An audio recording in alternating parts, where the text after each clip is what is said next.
Isolation has been a problem for many throughout the pandemic, and for the oldest among us who are at greater risk from coronavirus, it's been especially tough. So many have been finding creative ways to stay connected, including my next guests, Tufts political science professor Eitan Hersh, who invited his grandfather to join his U.S. elections class via Zoom, of course, and he then encouraged his students to invite theirs too. He joins me now along with two of the grandparents in his class, Kathie and Donald Kaplan. Thank you all for being here. Thank you. Thanks for having us. Eitan, let me start with you. What made you decide to try this out? Well, I have a very loving relationship with my own grandfather. I have one grandparent left. He's 96 years old, and visit all the time, talk to him all the time, and it's such a rare privilege to have this kind of relationship with a grandfather as an adult with my own children running around my house. And so, of course, the pandemic's been hard on him. He's sitting at home. We just lost my grandmother less than a year ago. Oh, I'm sorry. And I just thought he should come to class. I never taught on Zoom before. I never even let my students take laptops to class before this year. Everything's changing. I thought Grandpa should join. He can see me teaching and give him something to do for a couple hours a week. And then did he do so well? Was he so exemplary that you decided, well, let's throw it open to other grandparents too?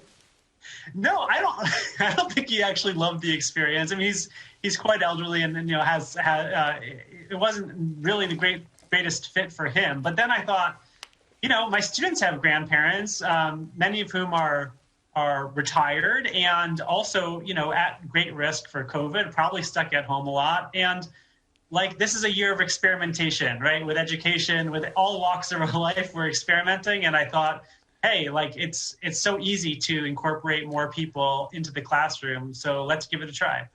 Kathie and Donald, how did you find out that this was a possibility for the two of you? Well, our granddaughter, Sarah Kaplan, let us in on the secret, and we just jumped at the opportunity. She took his class, the last period here, and offered it to us, and we jumped on it. What made you? Let me ask Kathie. What made you, Kathie, want to join virtually a class set at Tufts University in Greater Boston, as opposed to, we were talking before we started taping here. You guys are in beautiful Boca Raton, Florida. It's warm and beautiful out there. You could go walk on the water. So why did you want to, I intend no disrespect to Professor Hersh here, but why did you want to go to his class? Well, it was a great opportunity to share time with Sarah, and it was a topic that Donald and I are both interested in. We always have political conversations with our grandkids. And we just thought it'd be a great way to spend some time. We go out for walks, but we're isolated. A lot of our friends will go out for dinner. We don't do it. We'll go to the grocery. We now go senior hours even. I never realized I was this old, but I guess I am.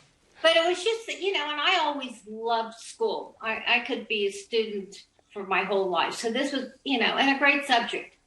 One more question for the two of you, and then we'll get back to you, Eitan. I'm wondering if you two either see anything in class right now that reminds you a great deal of your own experience in the classroom back in the day, or things that you see, not including Zoom, which is weird for everyone, other things that you might see where you think, wow, that is really different than the way we used to do it. I felt I was back in a classroom. The only thing that didn't work on our end was the professor allowed students, he always encouraged students to ask questions and to get them thinking, and there was a great back and forth, and we couldn't hear the questions. So we did lose out on that. But otherwise, it was a great experience. And I think I told Sarah I would take 8 to 10 pages of notes like I did in college. Whoa. I'm a voracious note taker. So there I was taking my notes, and afterwards Donnie and I would share with Sarah. Eitan, have you, in the course of doing this with various grandparents, by the way, I should ask, how many have participated roughly? Are we talking a dozen pairs of people like the Kaplans or more or less? I think probably like a half a dozen to a dozen pairs or individuals tried it. Not everyone did it every time, but some people came in once and maybe they hated it. I don't know. So in the course of doing it with all of them, have there been any moments that for you as the professor have either been sort of eureka moments where there's some incredible breakthrough, a connection made that wouldn't have been made in the classroom if there weren't this unusual alchemy at work? Or conversely, any moments where perhaps there's been a clash of generational sensibilities and you've thought to yourself, oh, geez, how are we going to get through this? I'll say a couple things. First of all, the one experience that the students in the classroom had, this is in a huge lecture hall with like 50 students. Almost all of them were in person. And then they could see grandparents and some students on Zoom in front of them on a screen. And just the brief moment of students being able to see the screen and see that there are grandparents there, I did think created like a very nice tone for the class. The sense that these students are away from college, some of them for the first time in their life, and it's a very different experience, and it's a fairly formal experience. I'm wearing a jacket and tie up there, and they're taking notes, and they're worried about their test. But then we also have this like family experience that's brought into the classroom that I think feels really, really nice.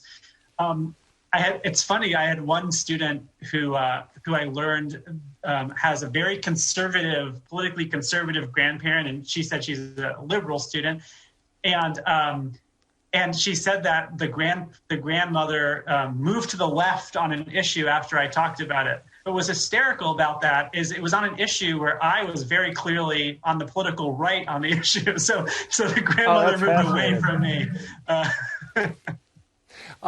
Kathie and Donald, is there anything in the course of going to Professor Hersh's class, in the course of taking all those notes that you mentioned, anything particularly memorable that you have learned? I know it sounds like the experience is really the important thing here, but is there a fact or a new way of thinking about something that stands out for either of you?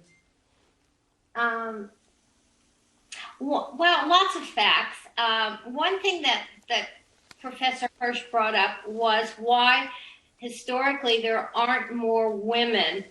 It's kind of changed the last couple of years, more women in politics. And it goes back to my peer group and, my kids' peer group, that women didn't want to go to Washington per se and have to travel so far to be with their families, where if they ran for the state houses, probably they were closer and could go home. Oh, that's fascinating. Yeah. And I told that to a couple of my friends, and boy, I never thought about that, So I thought that was interesting. Anything? Yeah, we felt that the professor really, most of the time, stayed really in the middle and let the students express their own opinions. Nicely done. Well, let me ask you, Eitan, a really quick question in closing. We've got 15 seconds. Would you think about doing something like this again post-pandemic? Yeah, I loved it. I mean, I loved the chance for students to do this with their grandparents, something to do together. That's what I loved. I mean, I loved that the Kaplan's granddaughter, Sarah, would be able to talk to her grandparents about, what she's learning. To me, that is like, what a fabulous thing to be able to be in college. And then if you have grandparents that want to do this with you, to come along for the ride. It sounds fantastic. Eitan Hersh, Kathie, and Donald Kaplan, thanks to all of you. Thank you. Thank you.